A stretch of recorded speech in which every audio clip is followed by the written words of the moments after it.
अरे हाय रमेश, कैसे हो तुम? अरे मैं तो ठीक हूँ सुरेश, तुम कैसे हो?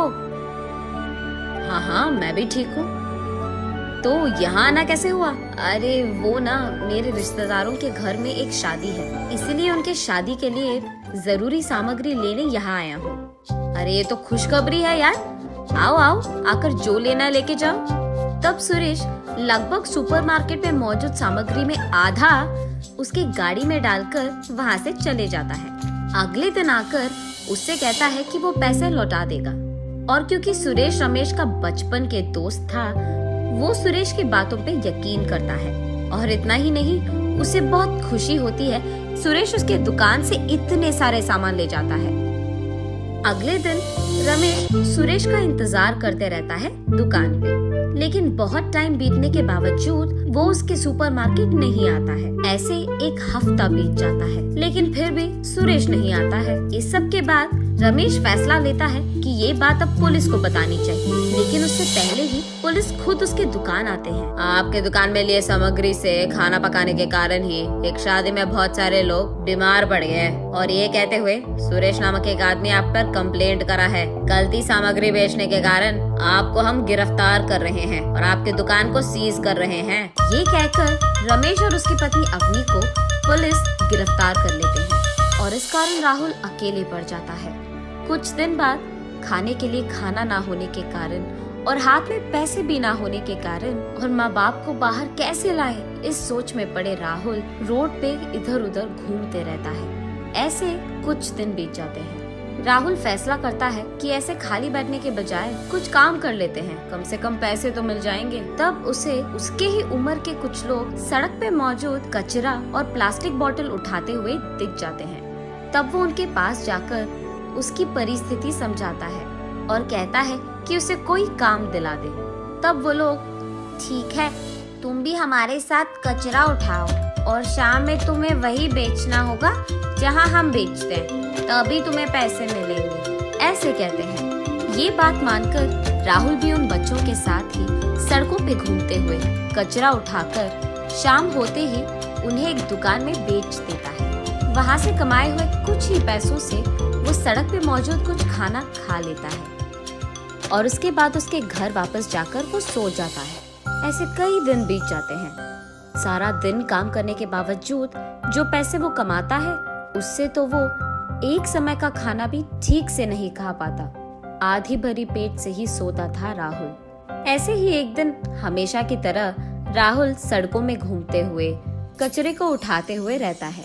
तब उसे सुरेश एक पान शॉप में नजर आता है। उसे कुछ दिन पहले उसके दोस्त से पता चलता है कि वो पान डब्बा सुरेश का ही है। तब राहुल को पूरी बात समझ आती है कि सुरेश उसके पापा के दुकान से सामग्री उठाकर उसका एक खुद का दुकान लगाकर पुलिस को झूठ बोलकर अपने पापा को फंसाया है। तब वो ठान लेता है कि सुरेश को कुछ भी करके सबक सिखाना ही होगा, लेकिन वो इस सोच में पड़ जाता है कि वो सबक कैसे सिखाएगा। ऐसे सोच में पड़े वो सड़कों पे कचरे के लिए ढूंढते ढूंढते एक अमीर वाली गली में चले जाता है। वहाँ उसे कई दिनों से बिना सफाई के एक बड़ा कचरे का ढेर दिखाई देता है। उसे देख वो सोचता है, हाँ, कम से कम आज तो मुझे बहुत कचरा मिलने वाला है। ये कहकर वो उसके काम आने वाली चीजों के लिए ढूंढते रहता है। तब उसे पैक किया हुआ एक बड़ा सा पार्सल दिखाई देता है। उसे फाड़ने के बाद उसे पता चलता है कि इस पैकेट पे तो सारे सच्ची कड़क नोट्स हैं। और बस राहुल की खुशी का तो कोई सीमा नहीं था। वो एक बार उसके आमने सामने छान मार लेता है और कोई नहीं रहता है। तब वो जल्दी जल्दी सारे नोटों को उसके बैग में डाल देता है और उन पैसों को वो उसके घर में संभाल के छुपाता है। उनमें से थोड़ा पैसा वो अपने बैग में डालकर उसके कचरा जमा करने वाले दोस्तों के पास जाकर, अरे सुनो, हमें उस सुरेश को ना पुलिस के हवाले कर देना होगा, पकड़वा देना होगा उसको, और उसके लिए मेरे पास एक उपाय है। मेरा कहा मानकर तुम लोग भी पुलिस के पास ऐसे ही कहो, ठीक है? ये कहकर वो उन सबको जो करना है समझा देता है। सब मान जाते हैं और राहुल के संग सुरेश के दुकान जाते हैं। राहुल के बाकी दोस्त सारे सुरेश को उनकी बातों में मग्न कर देते हैं और ठीक तभी राहुल उसके बैग से वो पैसों के नोटों को निकालकर सुरेश के दुकान में मौजूद पैसों के ड्रॉअर में डाल देता है और उसके बाद वो बाहर आकर पुलिस को फोन करके ऐसे कहता है, साहब हमें कचरे में 10 लाख मिले साहब, हमसे एक दुकानदार ने वो पैसे छीन लिए साहब, ऐसे कंप्लेन करता है। पुलिस के आने के बाद सभी बच्चे एक ही बात पे रहते हैं कि सुरेश ने हमसे जबरदस्ती पैसे छीन लिया है। सुनो, पैसे खींचकर कहाँ छुपाया तूने? सर ये लोग तो झूठ बोल रहे हैं, मैं उनसे क्यों पैसे लूंगा? अब आप ये मत कहो कि आप उनका यकीन कर रहे हो साहब। नहीं सर, अब भी हमसे पैसे खींचकर उसने उसके पैसों के ड्रॉअर में डाल दिया और हमने देखा, आप भी ढूंढ लीजिए। तुम अपने पैसों का लॉकर खोलो पहले। साहब मैं तो रो रहा हूँ कि सुबह से एक भी ग्राहक नहीं आया और आप कह रहे हो कि मेरे लॉकर में 10 लाख मिल जाएंगे। कहाँ से आएंगे सर? उड़ के? चलो आप ही देख लीजिए। ये कहकर वो उसका लॉकर खोलता है। खोलते ही वहाँ उसे 10 लाख दिखते हैं। ये देख सुरेश चौंक जाता है और कहता है, साहब ये पैसे यहाँ कैसे आए? मुझे सच में नहीं पता साहब।